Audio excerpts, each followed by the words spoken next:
everyone, my name is Diana. Welcome back to my sewing room. It's been a while since I've given you a video tutorial, and that's because over the last couple of months we have been doing Zoom classes.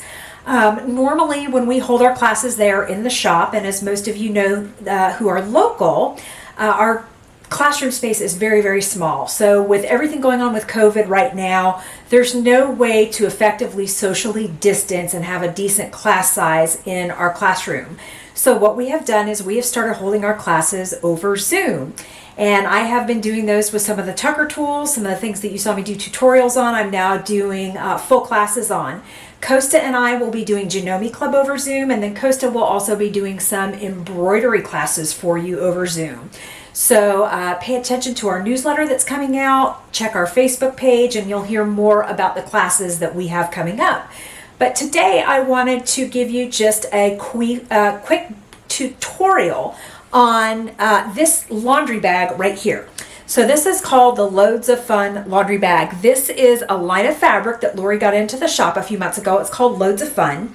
And she said to me, Diana, I really want to do a laundry bag, but I'm not quite sure what to do. Maybe you and I can get together and come up with some ideas. So I gave her an idea of the basic structure. And then Lori designed the whole bag with me standing right there. It's amazing to watch her design process. So as you can see here, it's a fairly good sized bag. It's 30 inches this way by 30 inches in circumference. So it can hold quite a bit of laundry. And this is a fantastic bag for somebody who might be going off to college, or for if you're going on vacation and you want to put your laundry into something. This is a great bag for that. So we do have kits for this at the shop. They are all ready to go, and what it comes with is all the fabric that you see for the outside. You're also going to need one 30-inch by width of fabric piece for your lining. Muslin works really well for that, or you can use anything that you have on hand in your sewing room. So I'm going to go over a couple of things here in the bag that might be a little bit tricky when you come across the pattern. The pattern comes free with the kit. I also want to let you know, if you are a member of our Jelly Roll Club, you will be receiving this pattern as well for free for being a member of our Jelly Roll Club, because this is perfect for 2.5-inch strips.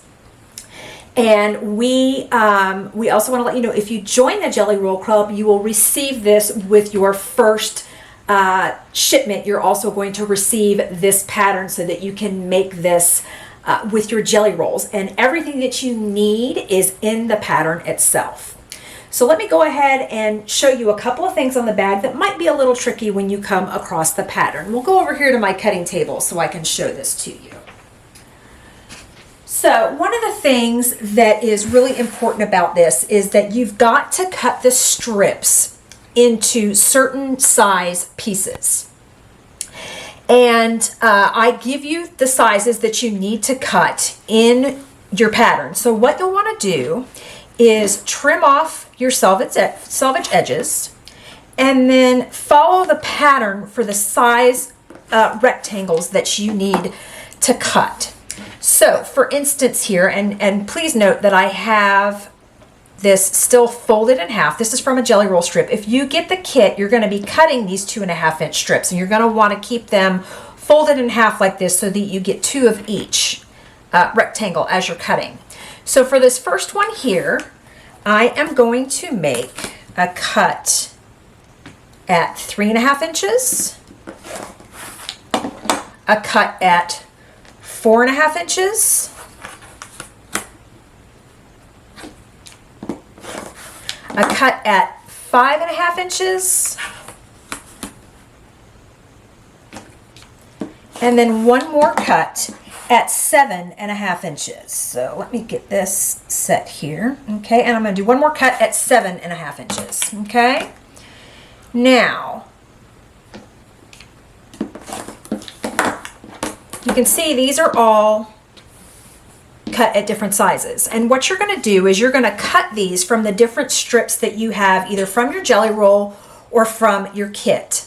Now the important thing about the sizes that I have you cut is when you take those 1/2-inch seam allowances off, each size that you cut will match in a pair that will equal 10 inches. So for instance, you're going to have 7.5 and 3.5 inch rectangles. Then you're going to have 5.5 and 5.5 inch rectangles, and then you'll have 6.5 and 4.5 inch rectangles. And then what you're going to do is you are going to sew those together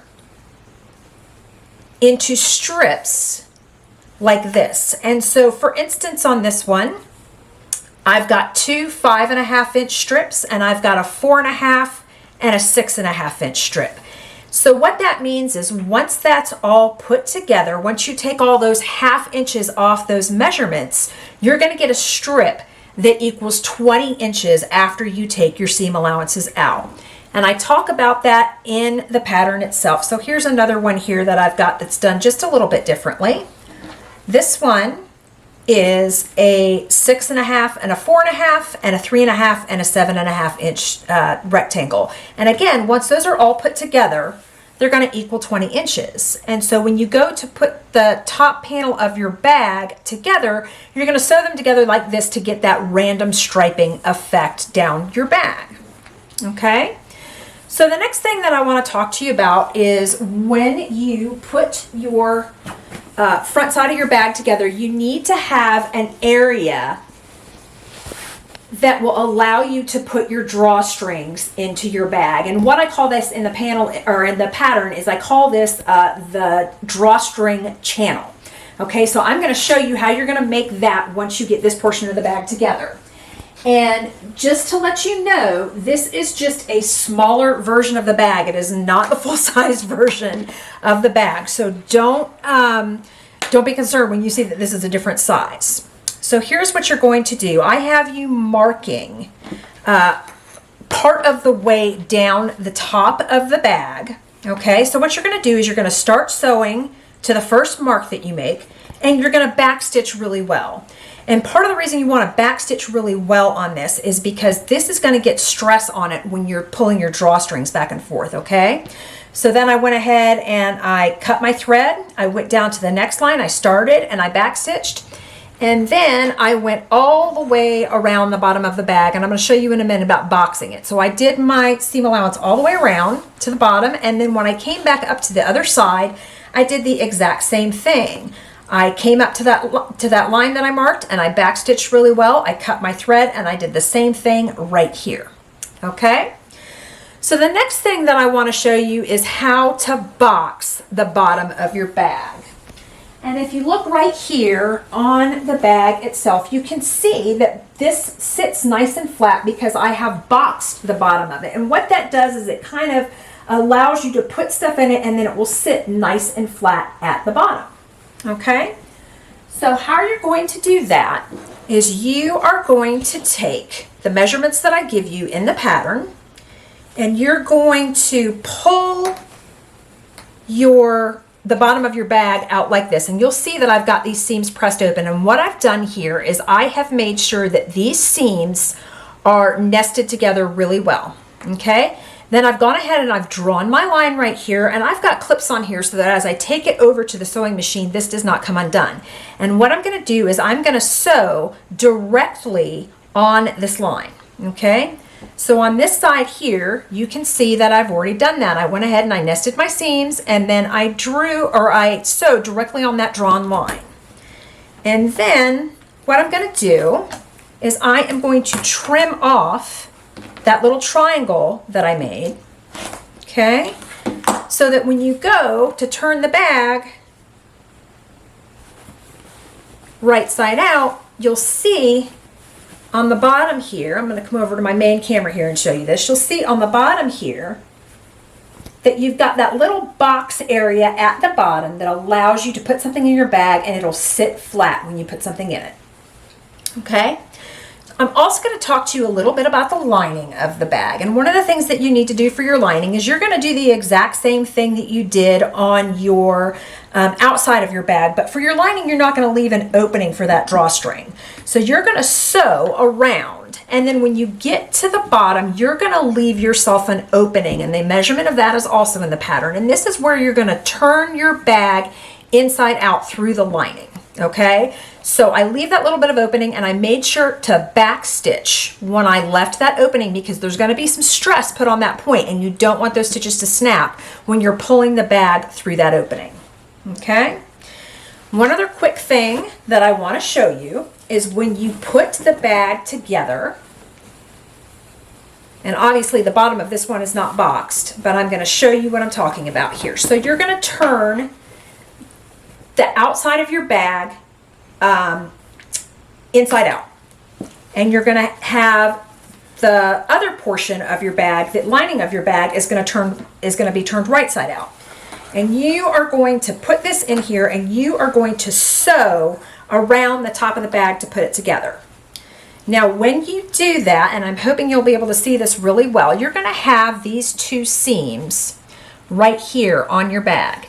And what you want to do before you sew them together is you are going to want to make sure that those seams are nested. Okay? And then you're going to pin all the way around, and you're going to sew all the way around the top of your bag, and then you'll turn it out through that hole in the lining that I showed you. So those are just a few of the things on the bag that might be just a little bit tricky.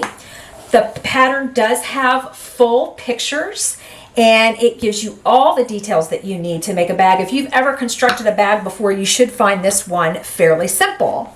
This is also another version of the bag that I did make using a jelly roll. Okay, and the cool thing about this is I just had an extra 30 yard of fabric that I used that was coordinating with this, with the top portion of this. So as you can see, a jelly roll works really well for this as well. One other quick thing I want to show you on the drawstrings here. You can see on these drawstrings that I did not trim off the selvage edges. And part of it is I think it makes it look a little bit whimsical. But the other part of it is that these will not unravel when you are using the bag. So there's no reason to turn these in on the end. I show you how to make the drawstrings in the pattern. But that way, the end of your drawstrings won't unravel. And as you can see here on the Loads of Fun fabric, that it ends up looking really cute with just these little white selvage edges on the ends of those drawstrings. So it'll keep them from fraying, and it will keep your drawstrings in great shape. So I hope that you enjoyed this little quick tutorial on this bag. I think it's a really fun, easy project. The whole thing, even as I was designing it, putting it together, only took me a couple of hours. So I think it's a really fun, quick project that you can do. It makes a great gift for somebody, especially somebody going off to college or somebody who likes to travel a lot, because it's something that can just be folded up very quickly and thrown in a suitcase. I want to thank you for continuing to come into our shop, and for also ordering online. And for those of you that have come to my Zoom classes, I want to say thank you so much. You guys have really been my guinea pigs. I've taught 3 classes over the last couple of months, and I can't thank my students enough. We really have been having a lot of fun, and it also allows those of you who aren't local to us to come join us for classes for the first time. I want to let you know that they are in the shop. The staff is in the shop every day from 10 a.m. to 2 p.m. So if you're interested in a machine, if you need a question answered, if you need to place an order but you're not sure of something, give them a call. They're always happy to help over the phone. Also, for those of you who are local, if you're not comfortable coming into the shop, we still do have curbside pickup. Frank and Costa are also doing 30-minute appointments for machines. So if you're interested in a machine and you don't quite know what you want, give the shop a call, and Frank and Costa will set up an appointment with you to go over features, prices, things like that. Real quickly, in the background here, you can see some really fantastic bright fat quarters, and you can see here that I've got my Hunter Star Guide out. Keep your eyes on our website and our Facebook page. I'll be announcing my next class sometime next week. We are having our anniversary sale next week, so please stay tuned. We've got a lot of fun things coming up. Frank and Lori purchased the shop a year ago on the 17th, and they have a lot of really fun things that they're going to do for us for their anniversary sale for the week. So thank you again for continuing to shop with us, for continuing to come to our Facebook page. look for our Wish Stay at Home Projects page where you can share what you've been working on. Thank you so much. Have a great day.